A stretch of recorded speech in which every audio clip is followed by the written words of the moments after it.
Stamp پر لکھ کر دیتا ہوں، پیسہ ایک دن میں ملے گا۔ آج کے بابرکت دن میں یہ آیات پڑھ لیں۔ میں نے پچھلے سال یہ وظیفہ کیا تھا، گیپ سے پیسوں کا انتظام ہو گیا۔ بسم اللہ الرحمن الرحیم۔ محترم ناظرین، جو وظیفہ جو عمل آج آپ کو بتاؤں گا، اگر آپ اس ویڈیو کو دیکھ کر اس عمل کو کر لیتے ہیں، میں دعوے سے اور پورے یقین سے کہتا ہوں یہ وظیفہ جس کسی نے بھی اپنے مشکل دنوں میں کیا وہ اپنے مقصد میں کامیاب ہو گیا، وہ ناکام نہیں ہوگا۔ اسے جتنی ضرورت ہوگی اس کی اللہ پاک کی طرف سے ایسی مدد ہوگی کہ وہ سوچ بھی نہیں سکتا۔ اس کو اگر 5 لاکھ ضرورت ہوئی تو اللہ پاک اسے 50 لاکھ عطا کر دیں گے، اور اس کے ساتھ ساتھ جو بھی قرض میں مبتلا ہے، جو قرضوں کی وجہ سے پریشان ہیں، ان پر لاکھوں کا قرض ہے، اس کے لیے بھی یہ عمل بہت خاص اور مجرب ہے۔ اور یہ قرض تو ایسی چیز ہے کہ وہ کم ہونے کی بجائے دن بدن بڑھتا رہتا ہے۔ غربت کے شکار لوگوں کو اپنے اپنے خاندان کا پیٹ پالنے اور ان کی ضروریات کو پورا کرنے کے لیے اکثر قرضوں کا سہارا لینا پڑتا ہے۔ قرض کی ادائیگی کا معاملہ نہایت کمزور اور لاچار انسانوں کی زندگی کو مزید عذاب میں مبتلا رکھتا ہے۔ قرض لینے پر مجبور انسانوں کو اکثر سخت شرائط پر قرض دیا جاتا ہے۔ قرض دینے والے اپنی مرضی سے اکثر قرض کے سود بڑھاتے رہتے ہیں یا مزدور کی تنخواہوں میں سے پیسے کاٹ لیتے ہیں، اور مقروض افراد در نسل قرض کے اس بوجھ تلے چکی میں پستے رہتے ہیں۔ تو ان لوگوں کے لیے یہ عمل بہت ہی خاص ہے۔ اگر فوراً ہی اپنے حالات کو بدلنا چاہتے ہیں تو اس وظیفے کو فوراً چیک کر لیں، انشاءاللہ آپ کو مایوسی نہیں ہوگی۔ اس عمل کو آپ کسی بھی نماز کے بعد کر لیں، یہ جب بھی آپ کو وقت ملے آسانی سے کر سکتے ہیں۔ آپ یہ وظیفہ دولت کے لیے، رزق کے لیے، نوکری کے لیے، کاروبار کے لیے، یہ قرض کی ادائیگی کے لیے کر سکتے ہیں۔ اس عمل کو کرنے کے لیے کوئی وقت مقرر نہیں ہے، آج چلتے پھرتے بھی اس وظیفے کو کر سکتے ہیں۔ کوئی بہت ہی مشکل وظیفہ نہیں، بہت ہی آسان اور بہت ہی آزمودہ وظیفہ ہے۔ آپ کو 3 اللہ پاک کے نام بتاؤں گا۔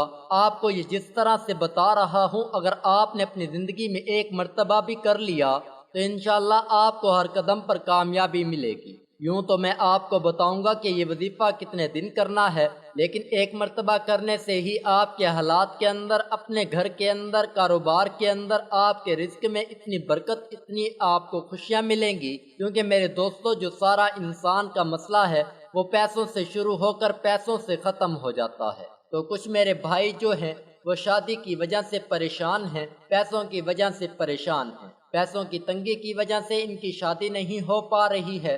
کچھ ہمارے بھائی جو ہیں وہ اپنی بیٹیوں کی شادی کرنا چاہتے ہیں، تیاری بھی کرنا چاہتے ہیں، لیکن ان کو جو ہے وہ پیسوں کی کمی کی وجہ سے وہ رک گئے ہیں۔ تو جو میرے بھائی وہ شادی کے مسئلے کی وجہ سے، چاہے وہ بیٹی کی شادی ہو یا جو میرے بھائی اپنی شادی کے لیے پریشان ہوں، یا جو میرے بھائی جو ہیں وہ اپنی شادی کے لیے پریشان، ان کو پیسوں کی وجہ سے شادی میں رکاوٹ آ رہی ہو، تو یہ وظیفہ آپ کو دولت اور رزق کے لیے جس طریقے سے میں بتانے لگا ہوں، آپ کو ایک مرتبہ ضرور آزما لینا ہے۔ آپ کو میں بتاؤں گا کہ آپ کو کتنے دن کرنا ہے، اور آپ کو اگر فوراً سے پیسوں کی ضرورت ہو تو کسی بھی نماز کے بعد آپ کو یہ وظیفہ پڑھ لینا ہے۔ نماز کے بعد اگر آپ بھول چکے ہیں تو آپ چلتے پھرتے بھی اس وظیفے کو پڑھ سکتے ہیں۔ سب سے پہلے جب عمل شروع کریں تو درود شریف لازمی پڑھیں۔ درود شریف آپ کے عمل کی کامیابی کا ذریعہ ہے۔ درود ابراہیمی ایک شخص کو ڈھیروں برکتیں حاصل کرنے اور اللہ کے قریب ہونے میں مدد کرتا ہے کہ فجر کی نماز کے بعد اگر کوئی شخص اسے پڑھے تو دعا کے قبول ہونے کے زیادہ امکانات ہیں۔ ہر نماز کے بعد درود ابراہیمی پڑھنے کی کوشش کریں۔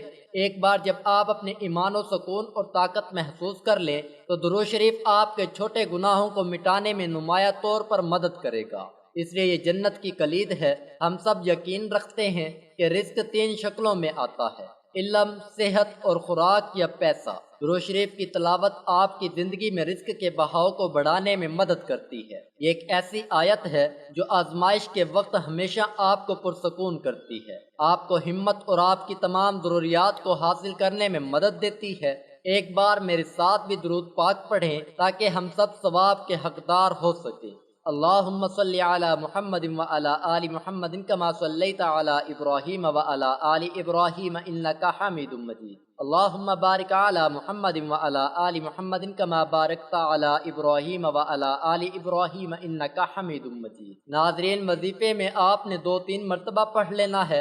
اگر آپ کو درود ابراہیمی نہیں آتا تو اتنا بھی کہہ سکتا ہے صلی اللہ علیہ وسلم، اور اس کے علاوہ جو بھی آپ کو بتاتا ہوں وہی آپ پڑھ سکتے ہیں، اس کا کوئی مسئلہ نہیں ہے۔ درود پاک پڑھنے کے بعد آپ نے ایک مرتبہ تیسرا کلمہ پڑھنا ہے، ایک بار میرے ساتھ بھی پڑھ لیں، سبحان اللہ والحمد للہ ولا الہ الا اللہ واللہ اکبر ولا حول ولا قوت الا باللہ العلی العظیم۔ ترجمہ پاک ہے، اللہ تعالیٰ تمام تعریف اللہ جل شانہ کے لیے ہیں، اس کے سوا کوئی معبود برحق نہیں ہے، اللہ تعالیٰ سب سے بڑا ہے، گناہوں سے بچنے کی طاقت اور نیک کام کرنے کی قوت اللہ تعالیٰ کی طرف سے ہے جو بلند اور عظمت والا ہے۔ اور اس کے بعد آپ نے ایک مرتبہ سورۃ الکوثر پڑھ لینی ہے، اس کے بعد آپ نے ان تین ناموں کو ملا کر پڑھنا ہے، یا اللہ، یا رحمان، یا رحیم، ان تین ناموں کو ملا کر پڑھنا ہے۔ اس کے بعد ایک مرتبہ استغفر اللہ پڑھنا ہے، اس کے بعد پھر اللہ کے تین نام یا اللہ، یا رحمان، یا رحیم،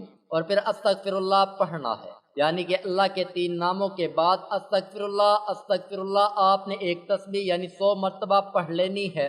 ایک تسبیح پڑھ کر آپ نے آخر میں پھر سے درود پاک پڑھنا ہے۔ درود پاک آپ نے طاق میں پڑھنا ہے، یعنی 3، 5 یا 7، لیکن یاد رکھیں جتنی دفعہ وظیفے کے شروع میں پڑھیں وظیفے کے آخر میں بھی اتنی دفعہ پڑھیں گے۔ اس تسبیح کی اتنی برکت ہے کہ آپ کے سارے مسئلے حل ہو جائیں گے۔ اللہ تعالیٰ کے صرف 99 نام ہی نہیں ہیں، بلکہ یہ تو صرف وہ نام ہیں جن کے بارے میں اللہ نے اپنی وحی کے ذریعے خبر دی ہے۔ حقیقت میں اللہ کے بے شمار اور لاتعداد نام ہیں جن کو اس کے سوا پوری کائنات میں اور کوئی نہیں جانتا۔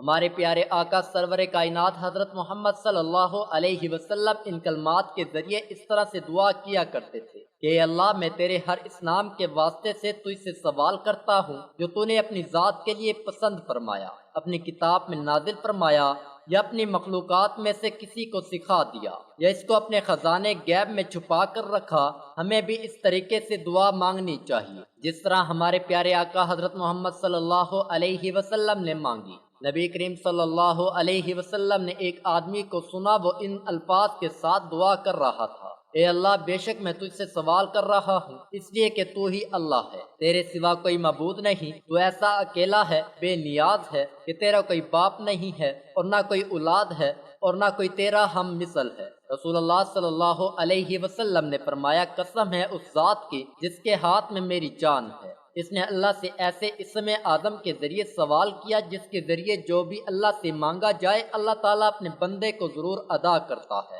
اور اگر آپ چاہیں تو اس عمل کو اپنی زندگی کا معمول بھی بنا سکتے ہیں، کیونکہ یہ ایک طاقتور عمل ہے، اور اگر چاہے تو اپنے کسی بھی مقصد کے لیے اس عمل کو کر سکتے ہیں۔ وظیفہ کرنے سے پہلے صدقہ ضرور دیں، اور وظیفہ مکمل کرنے کے بعد سچے دل سے دعا کرنی ہے۔ دو چیزیں ایسی ہیں کہ ان سے مدد لے کر ہر کام کو آسان بنایا جا سکتا ہے، بلکہ ہر بڑے کام کو سر انجام دینے کے لیے یہ دونوں اسوائے حسنہ سے ثابت ہیں، اور یہ صدقہ اور دعا ہے۔ ہم نے آج تک صدقے کا مفہوم اس طرح سے ہی لیا ہے کہ اس سے بلائیں ٹلتی ہیں۔ ہمارا ایمان تو یہ ہونا چاہیے کہ اللہ تعالیٰ ایسی قدرت والے ہیں، اگر ساری دنیا کے سارے ہی لوگ اور یہ سارے لوگ ایک ہی لمحے میں اپنی ماں بولی میں دعائیں مانگے تو ہمارا رب ان سب کی دعائیں سننے پر قادر ہے، بلکہ ان تمام دعاؤں کو قبول کرنے کی بھی قدرت رکھتا ہے۔ لیکن ہمیں یہ بات ہمیشہ یاد رکھنی چاہیے کہ دعا مانگنے والا کبھی بھی نامراد نہیں رہتا، دعا تو بس قبول ہی ہوتی ہے، لیکن اس حدیث کے مفہوم کے مطابق اس کی قبولیت کی 3 صورتیں ہیں۔ بے شک تمہارا رب حیا اور کرم والا ہے،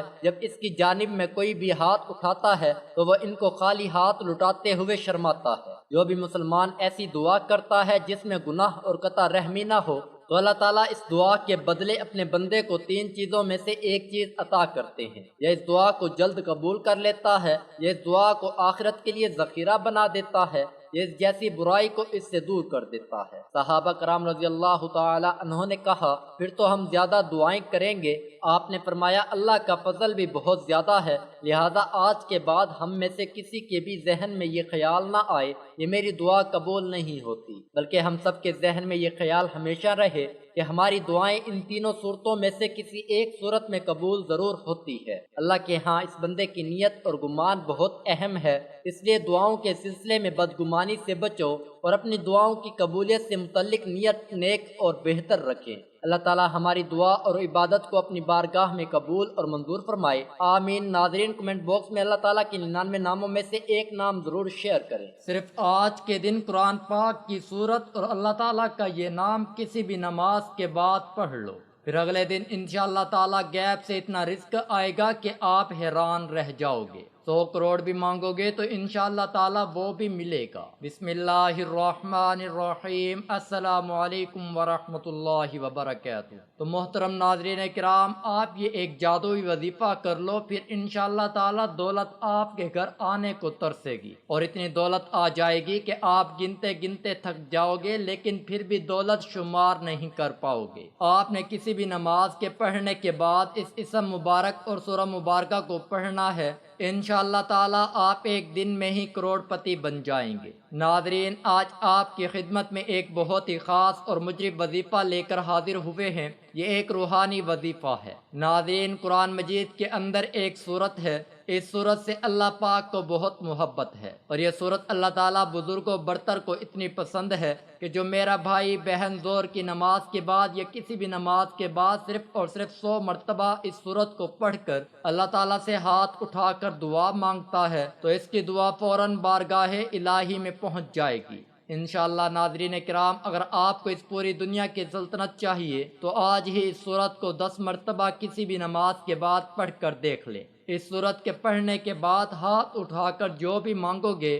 اللہ تعالیٰ کے فضل و کرم سے آپ کے ہاتھ بعد میں نیچے آئیں گے، آپ کی دعا پہلے قبول ہو جائے گی انشاءاللہ تعالیٰ۔ اور دعا مانگنے کے فوراً بعد 1 سے 2 گھنٹے کے اندر اندر آپ اپنی آنکھوں سے معجزات دیکھنے شروع کر دیں گے، کیونکہ جو کچھ بھی آپ نے اللہ تعالیٰ سے مانگا ہوگا اور آپ کو مل جائے گا، اس کے آثار نظر آنا شروع ہو جائیں گے۔ قرآن کریم اللہ تعالیٰ بزرگوں برتر کا کلام ہے۔ قرآن مجید اللہ پاک کی ایک ایسی کتاب ہے جس کو اللہ پاک نے دنیا کے شروع ہونے سے لے کر آج تک اور تا قیامت تک اس کی حفاظت کا ذمہ خود لے رکھا ہے۔ قرآن مجید کی سورۃ الحجر کی آیات نمبر 9 میں ارشاد باری تعالیٰ ہے، اِنَّا نَحْنُ نَزَّلْنَا الذِّكْرَ وَإِنَّا لَهُ لَحَافِظُونَ۔ ترجمہ، ہم نے یہ نصیحت یعنی قرآن اتار دی ہے اور بے شک ہم اس کے نگہبان ہیں۔ جب سے یہ کائنات بنی ہے، مختلف انبیاء کرام علیہ الصلاۃ والسلام پر آسمانی صحیفے تو نازل ہوتے رہے ہیں، لیکن کتابیں صرف 4 ہی نازل ہوئی ہیں، تورات، زبور، انجیل اور قرآن پاک۔ قرآن پاک کے علاوہ بقیہ جو 3 کتابیں ہیں،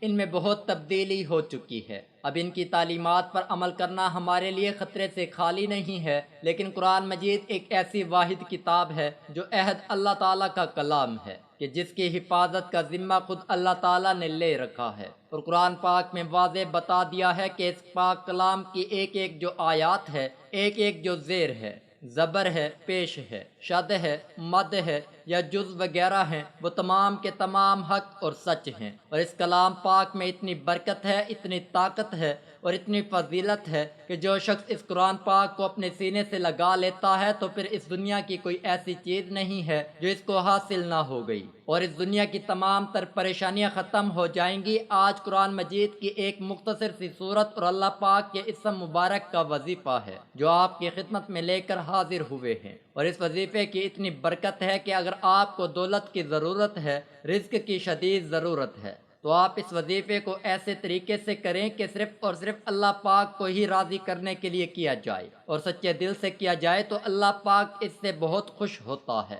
پھر اس بندے کی ہر خواہش پوری ہو جاتی ہے۔ ناظرین کرام، آپ نے یہ ایک سورت مبارکہ صرف 10 مرتبہ پڑھنی ہے، پھر انشاءاللہ تعالی اللہ پاک آپ کے لیے ایسے غیبی اسباب پیدا کر دے گا کہ آپ کی ہر پریشانی خود بخود ہی دور ہو جائے گی اور ہر خواہش پوری ہوتی چلی جائے گی۔ جس دن سے آپ اسے پڑھنا شروع کریں گے تو پھر آپ اس سورہ مبارکہ اور اسم گرامی کے کمالات دیکھ کر خود بھی حیران رہ جاؤ گے۔ غیب سے ہی آپ کے بگڑے کام سنورتے جائیں گے، کیونکہ اللہ پاک جب بھی کسی انسان پر اپنا فضل و کرم کرتا ہے تو انسان کی عقل دنگ رہ جاتی ہے، پھر اس انسان کو بھی سمجھ نہیں آتی کہ میرے سارے کام کیسے خود بخود ٹھیک ہو رہے ہیں۔ معجزے کرنے والی ذات تو صرف اور صرف اللہ تعالیٰ کی ہی ہے۔ بس ہمیں یہی حکم دیا گیا ہے کہ ہر حال میں اور ہر نعمت پر اللہ تعالیٰ کا شکر ادا کرنا چاہیے۔ ناظرین کرام، کبھی کبھی زندگی میں ایسے حالات بھی پیدا ہو جاتے ہیں یا ایسے مراحل بھی آ جاتے ہیں کہ جب انسان کہتا ہے کہ میں تھک چکا ہوں اور برے حالات نے مجھے چاروں طرف سے گھیر لیا ہے، پھر وہ انسان ہر چیز سے مایوس ہو جاتا ہے اور اسے اس مصیبت سے نکلنے کی کوئی صورت نظر نہیں آتی۔ ویسے بھی جو سامنے نظر آ رہا ہوتا ہے ہم وہی مان لیتے ہیں، اب چاہے وہ چیز ہمارے لیے فائدہ مند ہو یا نقصان دہ ہو، لیکن اللہ پاک اپنے فضل و کرم سے ہمیں وہی عطا کرتا ہے جو ہمارے لیے بہتر ہوتا ہے، اور وہ چیزیں بھی اپنے فضل و کرم سے ہمیں عطا فرما دیتا ہے جو ہم نہیں مانگ سکتے ہیں۔ اس کے علاوہ ناظرین کرام، اگر بیمار ہیں اور آپ اپنا اچھا علاج بھی کروانا چاہتے ہیں، اچھے علاج کے لیے کسی اچھے اور ماہر ڈاکٹر سے اپنا چیک اپ کروانا چاہتے ہیں، اس عمل کو کرنے کے فوراً بعد انشاءاللہ تعالی اللہ پاک آپ کے رزق کو وسیع اور کشادہ فرما دے گا، اور آپ کو اتنی دولت ملے گی کہ آپ اس دنیا کے مہنگے ترین ہسپتالوں میں بھی اپنا علاج کروا سکیں گے، آپ اچھا اور معیاری کھانا کھا سکیں گے، آپ کو ایک اچھی گاڑی ملے گی۔ لیکن یہ سب تبھی ممکن ہو سکے گا کہ آپ کے پاس بھی ڈھیروں دولت ہو۔ انشاءاللہ تعالی اس عمل کی برکت سے آپ کے کاروبار میں اتنی برکت ہوگی کہ آپ دن دگنی رات چگنی ترقی کریں گے۔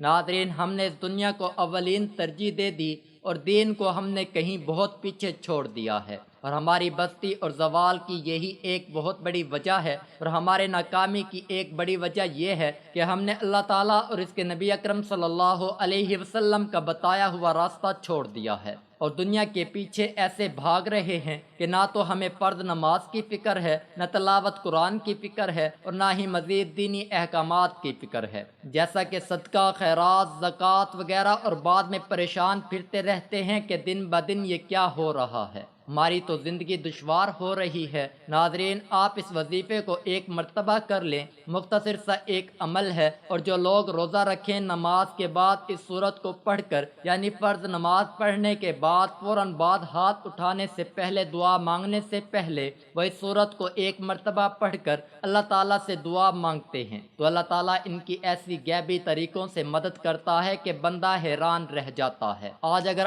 آپ کو میں بتانا شروع کر دوں تو وقت کی کمی کی وجہ سے آپ کو نہیں بتا سکوں گا اور ویڈیو کافی لمبی ہو جائے گی۔ ناظرین، مختصر بات یہ ہے کہ آپ نے صرف اس وظیفے کو اپنے ہاتھوں میں ہی کرنا ہے، پھر اس وظیفے کو اپنے سینے سے لگا لینا ہے۔ قرآن مجید کی ایک سورت کا وظیفہ ہے، یہ وظیفہ آپ نے کسی بھی نماز کے بعد کرنا ہے۔ سب سے پہلے تو آپ نے نماز ادا کرنی ہے، لیکن اس کی ایک شرط یہ بھی ہے کہ جو بھی مرد حضرات ہیں ان کو نماز باجماعت ہی ادا کرنی ہے، کیونکہ اس وظیفے کا اثر تبھی ہی ہوگا جب آپ مسجد میں جا کر باجماعت نماز ادا کریں گے، اور خواتین اس وظیفے کو گھر میں کر سکتی ہیں، ان کے لیے کوئی اس میں پابندی نہیں ہے، لیکن جو مرد حضرات ہیں انہوں نے یہ کوشش کرنی ہے کہ 5 وقت کی نماز باجماعت ادا کرنی ہے، اور ظہر کی نماز کے بعد جب آپ اس سورت کو پڑھیں گے تو انشاءاللہ تعالی اس کے اثرات اور فائدے، فضیلت اور برکتیں آپ اپنی آنکھوں سے دیکھنا شروع کر دیں گے۔ جب آپ نے نماز باجماعت ادا کر لی تو اس کے بعد دعا مانگتے ہیں، لیکن ایک تو وہ دعا ہوتی ہے جو فرض نماز کے بعد امام صاحب کے ساتھ باجماعت سب ہی ہاتھ اٹھا کر مانگتے ہیں، وہ دعا تو آپ نے مانگنی ہے، اس کے بعد ہی آپ نے یہ عمل کرنا ہے، اور پھر آپ نے اپنی ایک ذاتی علیحدہ سے دعا مانگنی ہے۔ اس دعا کے لیے ہاتھ اٹھانے ہیں۔ آپ آج کے اس خاص عمل کا طریقہ سن لیں۔ سب سے پہلے آپ نے ایک مرتبہ بسم اللہ الرحمن الرحیم پڑھنا ہے، اس کے بعد 33 مرتبہ درود شریف پڑھنا ہے۔ ناظرین، آپ کسی بھی وظیفے کے لیے ہمیشہ درود ابراہیمی بھی پڑھا کریں۔ درود ابراہیمی ایک مرتبہ میرے ساتھ بھی دہرا لیں۔ درود پاک کے بعد آپ نے صرف 10 مرتبہ یا رزاقو یا رزاقو یا رزاقو پڑھنا ہے، اور اس کے بعد 10 مرتبہ آپ نے یہ چھوٹی سی سورت الکوثر پڑھنی ہے، اور پھر 10 مرتبہ آپ نے چاروں کل شریف پڑھنے ہیں۔ اس کے بعد آپ نے 3 مرتبہ پھر آخر میں درود شریف یعنی درود ابراہیمی پڑھ کر دعا مانگنی ہے۔ اس کے بعد پھر آپ نے جب آخری 2 سنتیں اور 2 نفل پڑھ کر بھی دعا مانگ لیں، پھر آپ نے ایک سورت پڑھنی ہے۔ یہ سورت 29ویں پارے میں موجود ہے۔ اس سورت کا نام سورۃ المزمل ہے۔ اس کی 20 آیاتیں ہیں۔ آپ نے سورۃ المزمل ایک مرتبہ پڑھنی ہے، اور آپ کے سامنے 2 آیاتیں میں بھی پڑھ لیتا ہوں۔ یا ایھا المزمل قم اللیل الا قلیلا پڑھنے کے بعد آپ نے ایک مرتبہ پھر دعا مانگنی ہے اور اپنے مقصد کو اپنے ذہن میں لاتے ہوئے آپ نے دعا کے لیے ہاتھ اٹھانے ہیں۔ ناظرین کرام، اس عمل کو آپ کر کے دیکھ لیں، آپ کو میں گارنٹی دے رہا ہوں، آج آپ کو ایسا خزانہ آپ کو دے رہا ہوں کہ آپ باقی ساری زندگی انشاءاللہ تعالی آپ پرسکون ہو جائیں گے۔ اور اس بندہ ناچیز کو دعا دیں گے کہ کاش آپ کو اس عمل کے بارے میں پہلے پتہ ہوتا۔ ہر پریشانی کا اس وظیفے میں حل موجود ہے، لیکن اس کے ساتھ ساتھ 5 وقت کی نماز بھی باقاعدگی سے ادا کریں اور مسئلے کے حل کی مکمل جستجو بھی کریں۔ یہ وظیفہ رزق کے لیے بڑا ہی انمول وظیفہ ہے۔ یہ وظیفہ کرنے سے انشاءاللہ تعالی رزق کی کشادگی ہوتی ہے اور بند تالے کھل جاتے ہیں، پھر سب تنگی دور ہو جاتی ہے۔ ناظرین کرام، اپنی دعاؤں میں تمام دنیا کے مسلمانوں کو بھی لازمی شامل کیا کریں۔ آخر میں دعا ہے کہ اللہ پاک ہمارے اس وظیفے میں کی گئی کسی بھی قسم کی کمی کوتاہی کو اپنے پیارے حبیب حضرت محمد مصطفیٰ صلی اللہ علیہ وسلم کے صدقے معاف فرمائے، ہمیں عذاب قبر اور حشر کی سختیوں سے محفوظ فرمائے، ہمیں 5 وقت کی نماز باجماعت ادا کرنے کی توفیق عطا فرمائے، ہمیں دنیا اور آخرت دونوں جہانوں میں بھلائی عطا فرما، آمین ثم آمین۔ اللہ تعالی ہم سب کا حامی و ناصر ہو۔ السلام علیکم ورحمۃ اللہ وبرکاتہ۔ ناظرین سے گزارش ہے کہ کمنٹ باکس میں اللہ تعالیٰ کے 99 ناموں میں سے ایک نام کمنٹ میں ضرور شیئر کریں۔ ویڈیو اچھی لگی ہے تو ویڈیو کو لائک کر دیں، چینل کو سبسکرائب کر لیں۔ جزاک اللہ، شکریہ۔